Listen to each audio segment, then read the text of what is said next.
You know, we're told all these numbers of what McGregor and Mayweather did. And those guys wanted a rematch. They wanted a rematch right away. They want a rematch to this day. The promoters said, they got their asses kicked. Those promoters got crushed on that fight. Why? Because the guarantees to Mayweather and McGregor were so high. They screwed up. They screwed up. Interesting. I had heard the term fake news. In fact, Donald Trump, as he was running for the presidency, coined this phrase, fake news. And I thought, why is he saying that? What does that even mean? You can trust the news. There's no such thing as fake news. I'm working for ESPN. We're broadcasting the Mayweather-McGregor fight live. And to this day, they will tell you that's a record. That's the biggest fight ever. That thing was sold out. That place people were dressed up as empty seats. And I mean thousands of people. No. I bought my mother's ticket that day. That day, my mother decides that she wants to go to the fight. So I'm in there and I'm telling the world that this place is sold out because that's what's on the screen. And I go, it's not even close. Yeah. This isn't like, it's pretty much full. There's thousands of empty seats. That was the first time that in my own life I ever just, wow, fake news is real. Wow. And then Mayweather, they wanted a rematch. They were begging. They were doing more media trying to get a rematch than they did leading into the first match. And the guys that wrote the checks. But why didn't it sell out? I mean, it's such two big draws. They promoted it so well. All anybody's talking about. Yeah, there's still a number. Yeah. I mean, no matter how big it draws, there's still a number. If this guy got 100 million, this guy got 100 million, then you got to advertise it, promote it. You got to bring. It's the guarantees that kill everything. If they were just getting percentages, then obviously everybody would. You're saying the seats were empty. I can understand it not making the money, but the seats being empty seems peculiar. Crazy. Yeah, and there's nothing in the world where you have a pay-per-view hit that didn't have a live audience hit. Like if your live audience is your first focus group, isn't sold out, you didn't do pay-per-view numbers. Sure. But boxing will still claim that to this day. They still to this day claim that that's number one. And if you want to be the biggest pay-per-view in boxing history, all you have to do is claim it. There is nobody from DirecTV, Time Warner, Cox. There is nobody that has ever backed those numbers. So no executive has ever come out and said these numbers are true. Whoever writes the press release that claims this was the number gets the record. So you're saying that's not the highest grossing? That's right.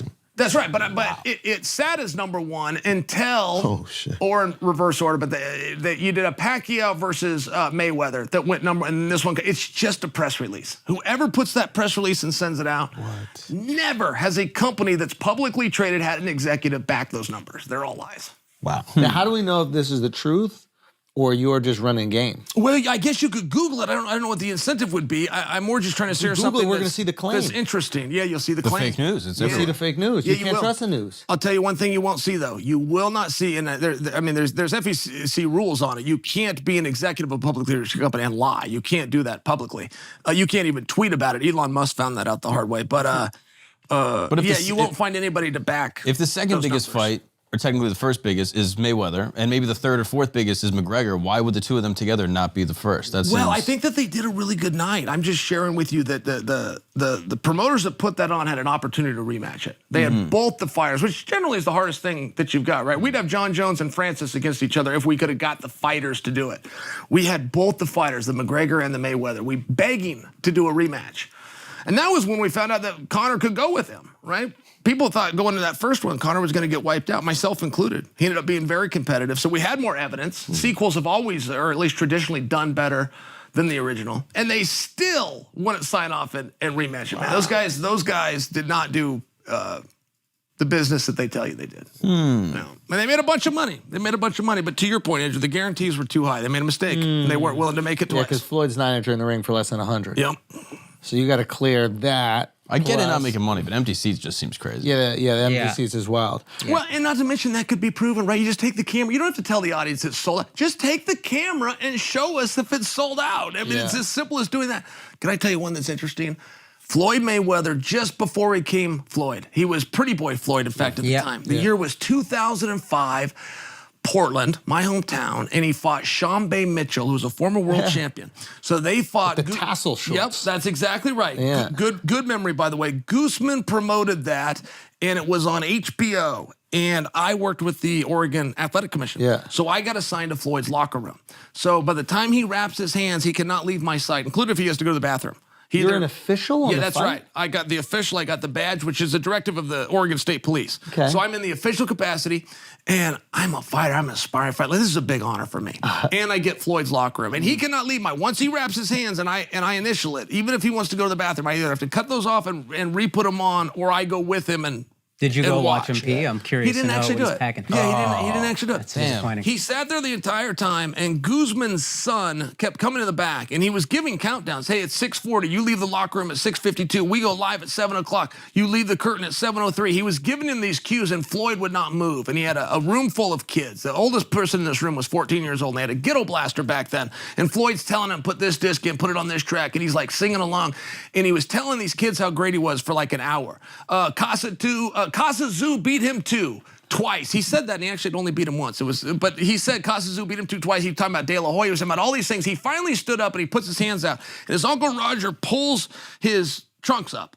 And then they warm up, which consisted of Roger really hitting Floyd. I never really saw Floyd do anything. And then he took a breath after about 40 seconds and did it again. Roger hits him again and leaves the locker room, stops Sean Bay Mitchell in the 5th round, comes back, gets a check for $4 million, stands up on a little bench in the locker room, and all these he holds this check up like this, and all the kids are clapping, and Floyd tells them, clap it up, y'all.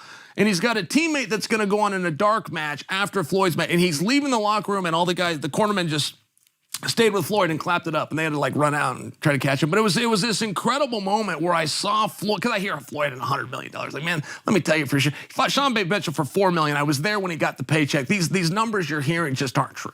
They're just not true.